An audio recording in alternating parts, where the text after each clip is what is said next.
Funny how a hurricane can reroute more than planes. My original itinerary had me flying into O'Hare for a 3-day strategy summit. It was supposed to be boring in the way corporate events usually are: panel discussions, keynote speakers with recycled TED Talk energy, and catered meals that cost too much and taste like nothing. I wasn't excited, but I'd cleared my schedule and packed accordingly: gray suits, plain ties, polished shoes, the uniform of middle management respectability. But Hurricane Imogen had other plans. It tore through the East Coast with enough fury to shut down flights, cancel the summit, and upend everyone's best-laid plans. I got the call from our travel coordinator while still at the gate. Instead of heading to Chicago, I'd be rerouted to Atlanta to fill in at a financial forum someone else had dropped out of. It was last minute, but I didn't mind. Work was work, and Atlanta meant a nicer hotel and, with any luck, a quiet room where I could catch up on sleep. The JW Marriott downtown looked like a palace. It had a kind of corporate luxury, sterile but expensive. Marble columns in the lobby, polished floors so shiny you could check your tie in them. A chandelier hung like a frozen explosion above the check-in desk. Everything was spotless, like it had all been built yesterday and no one dared touch it. After a long day of scrambling from one gate to another, I checked in and headed to my room, planning to order something light and fall asleep to cable news. But once I dropped my bags and loosened my tie, I felt restless. I didn't want to sit in a quiet hotel room with my thoughts, and the idea of ordering overpriced room service and eating alone in front of a glowing TV screen made me feel pathetic. So, out of habit more than hunger, I decided to head up to the rooftop restaurant. The elevator was glass and crept upward with a silent smoothness that felt almost unsettling. As it passed each floor, the city unfolded around me, glittering under the warm hue of dusk. It had just rained. You could still see streaks on the glass, little remnants of the storm system that had pushed me here. When I stepped onto the terrace, it was like walking into another world. It was quiet but not empty. Warm golden light spilled from antique lanterns perched along the balcony railings. There were strings of tiny bulbs wrapped through potted trees, soft jazz humming in the background, and polished tables set with wine glasses and silver that glinted under the lights. The kind of place where people smiled without showing teeth and conversations floated by in low murmurs. I stood for a moment, taking it in. Then, just as I was about to flag down a host, I saw her. Ashley. At first, I thought I was seeing things. My brain did this slow double-take like it had to catch up to my eyes. But there was no mistaking her. I'd spent nearly 12 years memorizing every line of her face, every tilt of her chin, every nervous twitch she made when she was trying not to fidget. She was laughing. Laughing the way she did when she didn't know anyone was watching. And she wasn't alone. The man standing beside her was tall, clean-cut, maybe in his late 30s. He wore a slate blue blazer, crisp shirt, no tie. Casual, confident. He held a hotel keycard in one hand, letting it dangle between his fingers like it was a party trick. Ashley looked down at it and then, God help me, she reached out and rested her hand lightly on his chest. Just for a second. A blink. But it was there. A touch that said comfort, not curiosity. Familiarity, not formality. I froze. Completely. Like someone had flipped a switch and my body just shut down. They hadn't noticed me yet. I was still partially behind a pillar, clutching the back of a leather-bound menu like it might ground me. And then Ashley turned, probably to say something, and her eyes landed on mine. She didn't flinch. That's the part that stuck with me. She didn't jerk her hand away or step back or show even a hint of panic. Her face didn't even register surprise. She looked at me like I'd walked in on her folding laundry. Just calmly, evenly, with this expression that said, well, I guess this is happening now. And then she walked toward me. The guy turned too, giving me a glance that was curious but unconcerned. He stayed where he was, sipping his drink like this was all normal. Like it made sense. Ashley reached me in a few steps. Up close, she looked radiant, makeup done just right, new earrings I hadn't seen before, that dress cut a little too low for what I thought was a business trip. Hey, she said, as if we'd bumped into each other in line at a Starbucks. Didn't expect to see you here. For a second, I thought maybe this was a prank. A weird, elaborate joke. But she kept talking, her tone too even, her smile too practiced. She told me she'd been invited to the same forum. Said it was a last-minute thing from her boss. That she was here entertaining a client, a partner from some investment firm. That it was all harmless, that I had the wrong idea, that I was being paranoid. She said it all with the smoothness of someone who had rehearsed every syllable. And I stood there like an idiot, nodding while my heart beat somewhere in my throat. Do you want to come join us for a drink? She asked, her hand brushing mine like she used to when she'd sense me getting nervous in crowds. I mumbled something. I don't even remember what. I just remember my legs moving, walking away, back into the elevator, away from the terrace, the lights, and the man with the hotel keycard. Back in my room, I sat on the edge of the bed staring out the window, trying to convince myself that I'd misread everything. That it wasn't what it looked like. That maybe, somehow, there was a good explanation. But there wasn't. I knew it. Deep down, I knew what I'd seen. That night, I didn't order dinner. I didn't turn on the TV. I didn't check my email or call anyone. I just sat there, still in my suit, watching the city lights pulse and fade through the window. And for the first time in our marriage, I felt like I was living in someone else's life. Because something had cracked wide open on that rooftop. Something small and quiet and irreversible. I hadn't just lost my appetite that night, I'd found the first jagged edge of a much darker truth. When we got back home, everything looked the same. Same front door. Same couch cushions slightly slouched where we last sat. Same coffee cup on the sink, hers, half drunk, with a smudge of lipstick I hadn't noticed before. But something had shifted. I didn't know it then, not in full, but part of me had already started to recalculate everything. It was like stepping into your own house and noticing for the first time that the foundation's uneven. Nothing's fallen yet, but suddenly the pictures on the wall don't hang right. Ashley didn't mention Atlanta again. Not the forum. Not the rooftop. Not the man. I half expected a follow-up, some kind of delayed conversation. Instead, she slipped right back into her rhythm, morning smoothies, rush commutes, yoga bags slung over her shoulder. Like nothing had happened. Like I hadn't stood under antique lanterns watching my wife touch another man's chest while he handed her a hotel key. For a while, I played along. I told myself it was work. A weird coincidence. Maybe I'd misunderstood. But that seed of doubt had already taken root, and once it's planted, it spreads fast. It started with small things. Ashley used to be careless with her phone. It would buzz constantly, friends, coworkers, group chats full of memes and weekend plans. She'd leave it face up on the counter, never thinking twice about who might see what. But now? It was always in her pocket or flipped face down. Notifications were silenced. If I so much as glanced at the screen, she'd shift slightly, just enough to block my view with her arm or purse. The change was subtle but unmistakable. Then came the yoga. She'd been going to the same studio for years, small, local, friendly. The kind of place with chalkboard signs and essential oil diffusers. But suddenly it wasn't good enough. She started talking about trying new spots, pop-up classes in creative spaces, outdoor flows in rotating parks, mysterious one-time events that had no paper trail. She wouldn't let me drop her off or pick her up. Said it was out of the way. Said she'd Uber. Said she wanted to clear her head after class. I told myself I trusted her. That this was just her being independent. But it started happening too often. Once or twice a week turned into 4 or 5. Weekends included. When I asked if she wanted to grab brunch or go see a movie, she'd blink, smile apologetically, and say she already had plans. With who? Just the girls. Always vague.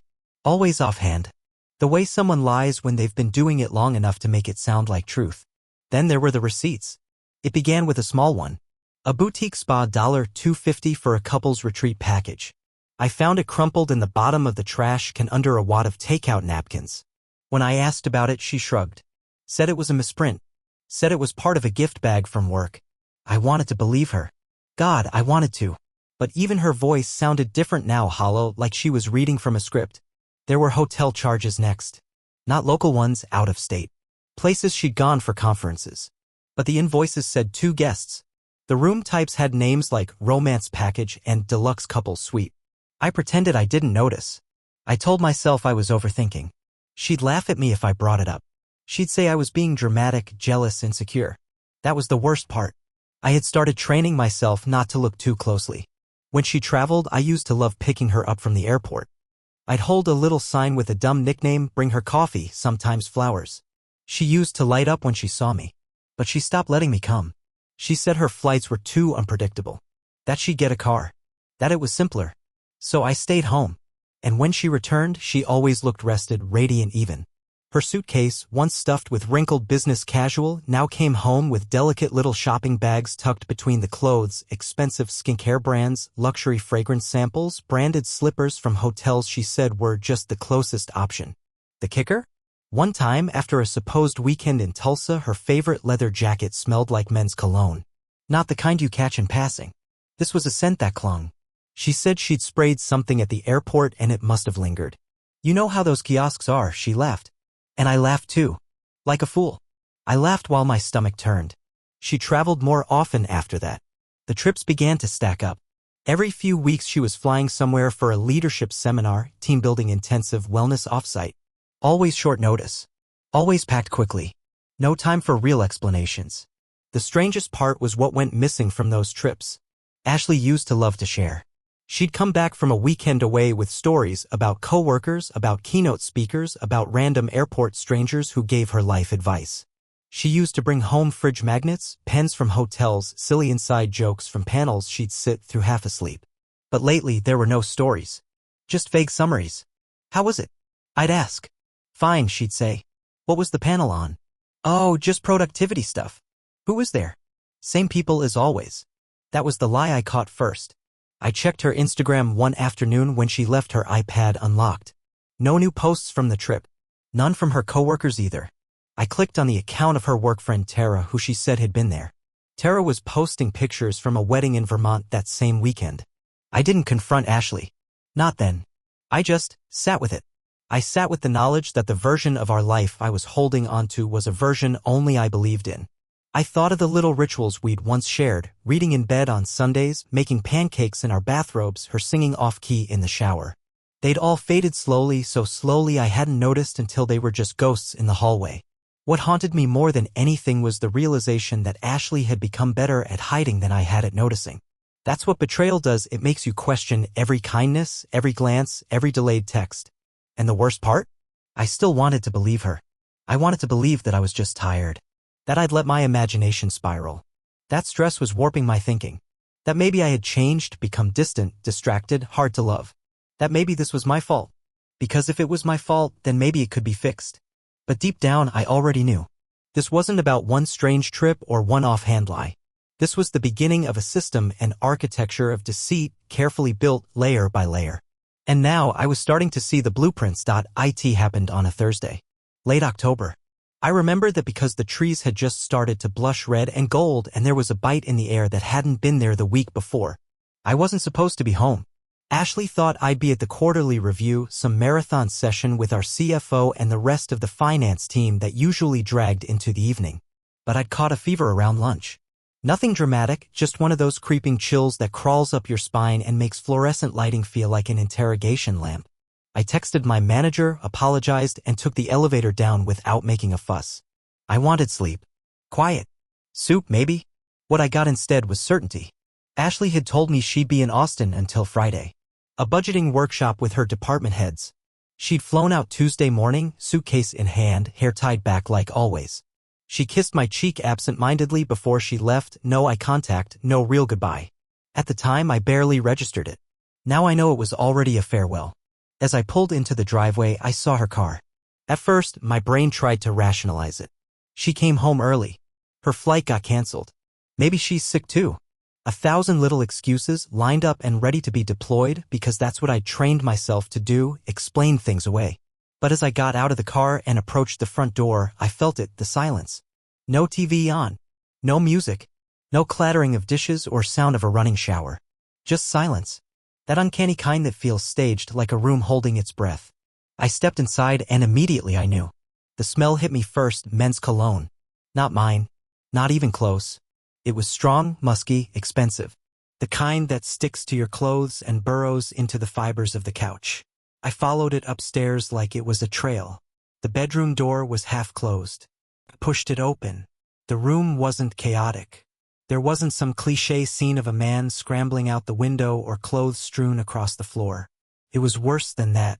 It was int****. On the nightstand, 2 coffee mugs.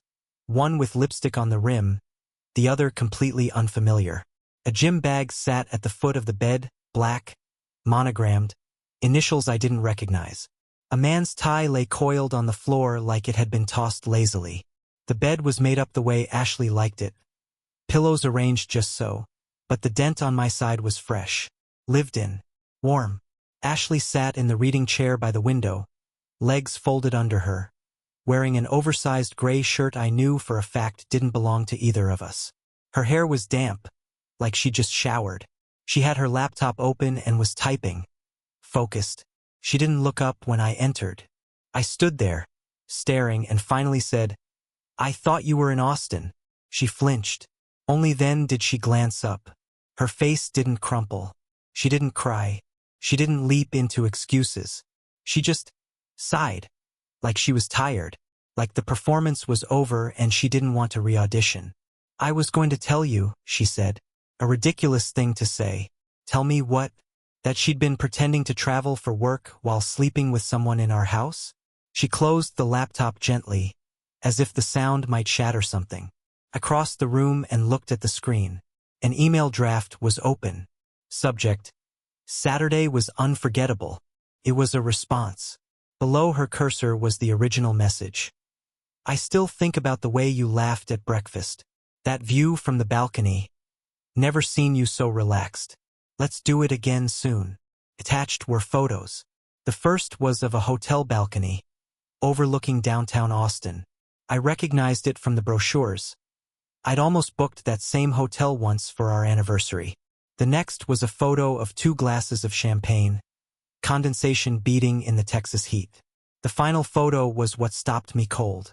It was Ashley, lying in bed, covers pulled to her waist, laughing. Hair messy, eyes half-lidded. You couldn't see the man beside her.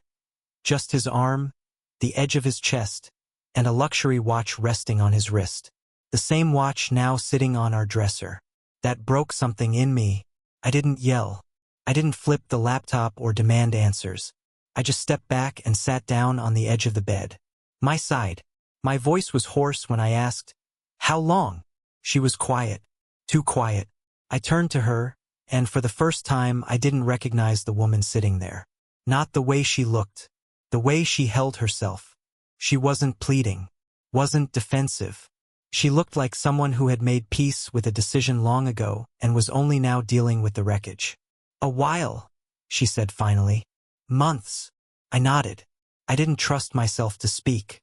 "I didn't mean for it to go this far," she added, like it mattered. I stared at the tie on the floor. It was silk, navy blue with small white dots. The kind of thing I used to wear when we first started dating. "You brought him here," I said. It wasn't a question. It was a fact. A blade. She didn't deny it. She didn't say it was a mistake or an accident or a lapse in judgment. And that silence, that calm, casual silence, told me more than any explanation could. She hadn't just cheated. She'd brought her affair into the walls of the life we built.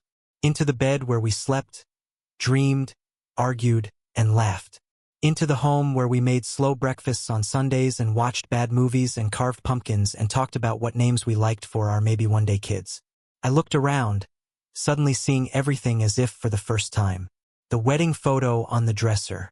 Her robe on the hook behind the door. The book I'd bought her last month, still unread on the nightstand. I stood. "I need you to leave," I said. Her head jerked up. "Now?" "Yes." She blinked like she'd just woken up. "Where am I supposed to?" "I don't care." I walked to the closet and pulled out a suitcase. Tossed it onto the bed. She didn't move. "Pack what you need. The rest you can get later." She didn't argue. Didn't cry. Just moved like someone obeying instructions from a distant place. She didn't ask about the man. If I knew who he was, if I planned to confront him, if I was going to tell anyone. Because in that moment, we both understood something unspoken. This wasn't the end of the affair. It was the end of the story we told everyone else. The version of our marriage that existed for public consumption. Our friends, our parents, our neighbors was now officially dead. Ashley left that night without another word. No apology. No goodbye. Just the soft click of the front door and the low hum of tires rolling down the driveway. I sat in the dark for a long time. Then I opened the laptop again and reread the email. One line standing out above the rest. "Never seen you so relaxed." And I realized the truth. She wasn't relaxed because of him. She was relaxed because she didn't have to lie anymore. In the aftermath, I expected an explosion. I thought maybe I'd wake up to messages, missed calls, a letter on the kitchen counter. Something, anything that acknowledged what had happened. That gave it weight. But there was nothing. Just the sound of the refrigerator humming and the soft creak of wood when the furnace kicked on. Ashley didn't text. Didn't call. Didn't come back the next day for the rest of her things. That silence hit harder than any screaming match could have. It felt deliberate, like she'd turned down the volume on our life and walked out with the remote. And me? I was still sitting there, dumbly watching the static.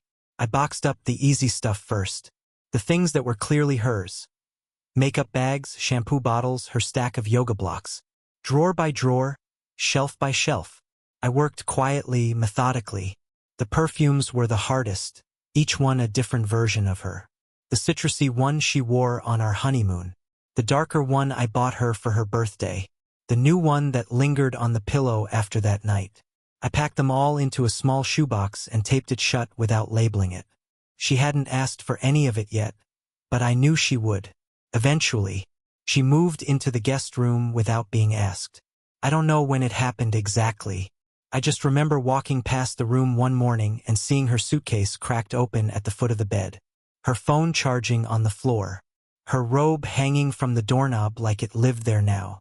We coexisted like ghosts, passing each other in the hallway, brushing past in the kitchen. I'd be pouring coffee and she'd reach behind me for a spoon. Sometimes she'd make breakfast 2 plates. I stopped eating the second one. She stopped making it.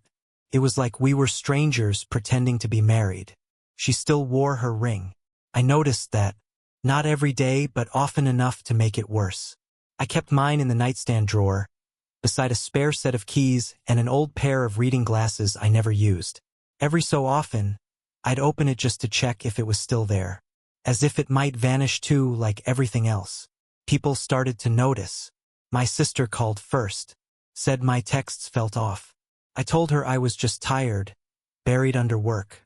She offered to visit, to bring lasagna like she used to when I was sick in college. I said no. Then my coworker, Nate, asked if everything was all right at home.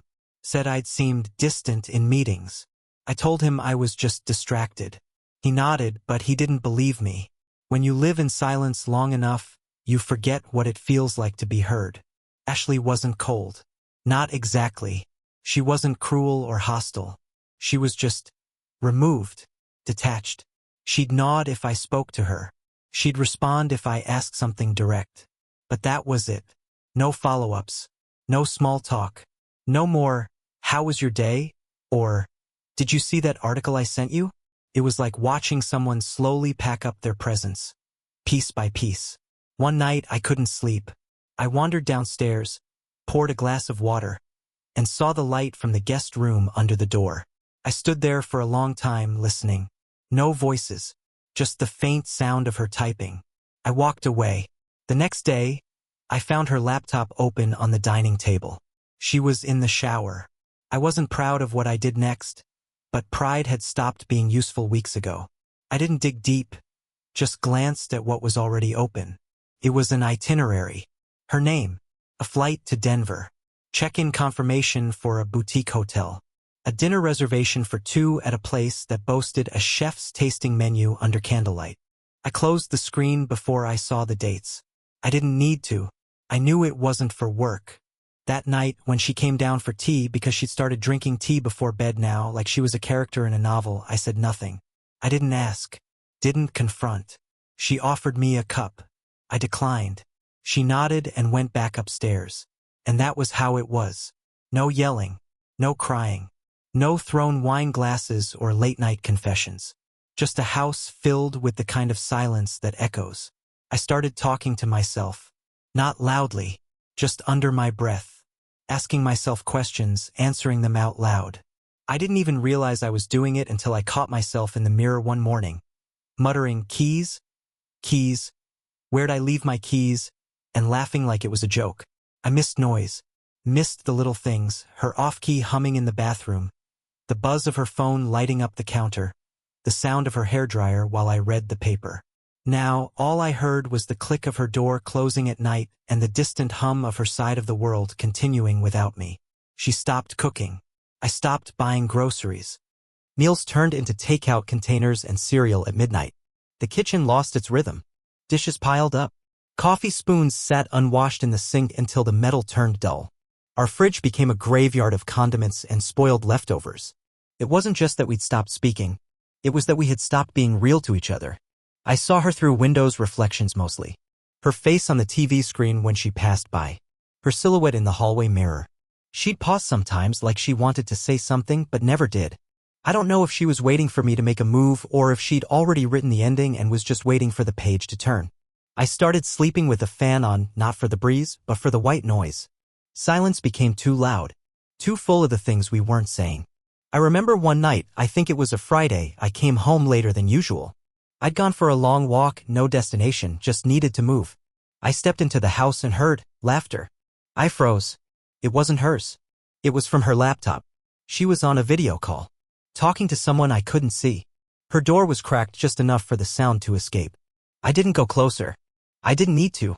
Whoever it was made her laugh in a way I hadn't heard in months. That effortless, shoulder-shaking, head-thrown-back kind of laugh. I stood there for a moment. Then I turned and walked back outside. I sat on the front step until the cold crept up through my jacket and into my bones. That was when I stopped pretending. I stopped asking if we could fix it. Stopped wondering what I could have done differently. Stopped playing the role of the confused husband trying to untangle a mess he didn't make. The silence between us wasn't a pause. It was a conclusion. An agreement neither of us signed but both upheld. We were no longer a couple. No longer partners. Just two people orbiting the same physical space, tethered by inertia and paperwork. I began sleeping on the couch even though the bed was technically mine now. I didn't want it. Didn't want to lie in that room and feel the echo of what used to be ours. She didn't protest. Didn't ask why.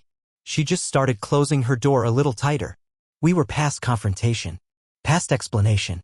What remained wasn't a fight, it was aftermath. And in that loudest silence I learned something about grief.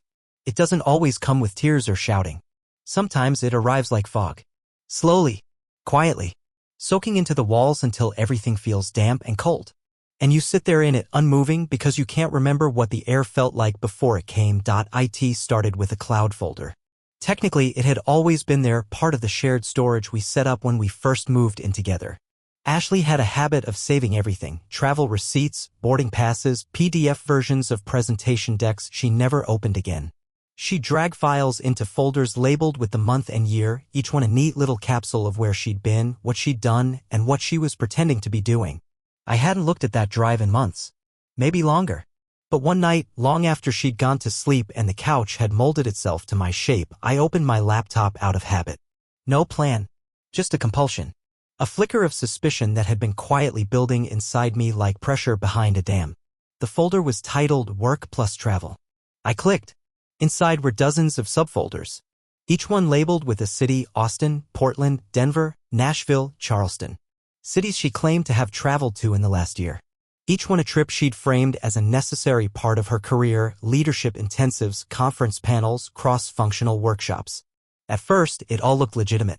Hotel confirmations, flight itineraries, Uber receipts. But then I noticed something odd. Most of the hotel reservations were for 2 guests. I clicked through. A pattern emerged: king suites, romantic add-ons, spa treatments booked for 2. Room service orders with items I'd never seen her eat: filet mignon, rose, tiramisu. She always said she hated rose. There were scanned receipts from boutiques, handwritten thank you notes on expensive stationery, even a few photos. One of them stopped me cold: Ashley on a hotel balcony, smiling at the camera, hand curled around the stem of a wine glass. I recognized the bracelet on her wrist. I bought it for her birthday last year. But what struck me was the reflection. In the window behind her, faint but unmistakable, was the shape of a man. His hand mid-gesture. A shoulder. The same tailored jacket I'd seen once briefly on the back of our dining room chair before she'd quickly swept it away. I kept going. Each trip folder contained messages. Most were innocuous on the surface: thank yous, check-ins, little notes about travel logistics. But buried in archived folders were older conversations, preserved unintentionally like fossils. That's when I found their names. Ryan, Mike, Dylan. 3 different men. 3 different email threads. Ryan sent articles and coffee recommendations. Called her Ash. Told her he'd canceled his meetings just to spend an extra hour with her in San Diego. Mike was bolder. He wrote her poetry, bad poetry, and made plans for beach weekends. Called her his little secret. One message, dated 3 weeks after our 10th anniversary, ended with, "Still thinking about the way you whispered my name that night." Dylan was more methodical. His emails read like a man in love with a married woman who believed, against all logic, that he was the only exception. They exchanged playlists, talked about starting over in Oregon. He wanted her to leave me. She never said no. She never said yes either. She kept them all on a line, dangling. Each man believed he was the only one. Each man believed in a version of her that didn't exist. That was the part that shook me. Ashley hadn't cheated in a moment of weakness. This wasn't some affair born from a single bad decision or a drunken mistake at a hotel bar. This was a system, a framework, a life she had built alongside ours. She had constructed an entirely separate identity, one that could shapeshift into whatever each man needed her to be. With Ryan, she was intellectual. Sent him articles, mused about modern art and microbreweries. With Mike, she was spontaneous. Sent selfies from airport lounges, texted him song lyrics, joked about skinny dipping. With Dylan, she was soulful. Talked about childhood trauma, yoga retreats, her difficult marriage, the one where I was the villain. I sat there, scrolling through lies, each one carefully tailored, each one designed for maximum emotional yield. It was terrifying how efficient she was. She'd arranged her schedule to avoid overlap. Her work trips always fell on the weekends. Sometimes she left Thursday night. Sometimes she extended through Monday. She booked flights with points so they wouldn't hit our joint account. Paid for hotel add-ons with a secondary credit card I didn't even know she had. Even her gym visits had been part of it. I found *TS of locker room selfies she'd sent to Mike, tagged post-spin class glow, except the timestamp showed she wasn't at the gym. She was 400 miles away, checking into a hotel in Miami. She'd coordinated spa appointments to line up with trips, claimed them as wellness reimbursements from her company. She even had a fake email signature she used for personal messages, a version of herself that worked at a vague-sounding consultancy that didn't actually exist. And the worst part? She smiled through all of it. The woman who still handed me coffee some mornings, who occasionally folded my laundry if it was left too long in the dryer, had been running an emotional Ponzi scheme, taking int Macy from one man to fund the illusion for the next, recycling compliments, reusing lies, and I had never seen it. I chalked it up to stress, to ambition, to the natural drift of two people trying to balance careers and bills and the dull ache of routine. I hadn't noticed the switch in her laugh, hadn't caught the shift in her perfume, hadn't questioned the sudden surge of professional development weekends that didn't appear on LinkedIn or the corporate newsletter. I closed the laptop. I didn't cry, not right away. I just sat there, the house dead silent around me, feeling like someone had pulled a floorboard out from under me while I was mid-step. This wasn't infidelity. It was architecture. She had built a lattice of lies and lived within it, carried it with her, slipped it over her like a second skin whenever she left our house. And somehow, she'd managed to make me feel like I was the one out of sync, like I was the cold one, the distant one. She'd gaslit me into doubting my own instincts. I started replaying moments in my head, conversations where she'd laughed off my concerns, rolled her eyes when I asked questions, kissed me just long enough to change the subject. How many of those kisses were strategic? How many of those smiles were cover stories? I looked at the photos on our wall, smiling vacations, anniversary dinners, *TS in front of places she'd pretended to go for work. They all felt fake now, not because we weren't smiling, but because I didn't know who I was smiling with. She had looked me in the eye and built a second life behind my back. And somehow she'd made me feel guilty for suspecting her. I didn't sleep that night. I sat in the living room as the hours crawled by, the laptop screen still glowing on the coffee table, casting long shadows that reached across the floor like fingers. I wasn't even angry. Not yet. What I felt was something worse. Disorientation. Like waking up in a house that looks like yours but finding out the doors lead to rooms that shouldn't exist. It wasn't the emails. It wasn't the hotel receipts or the reflection in the window. It was the way she made me doubt myself. I remembered moments I had asked simple questions: where are you headed? Who was that message from? And how she'd answer with a sigh, a practiced smirk, making me feel small for even wondering.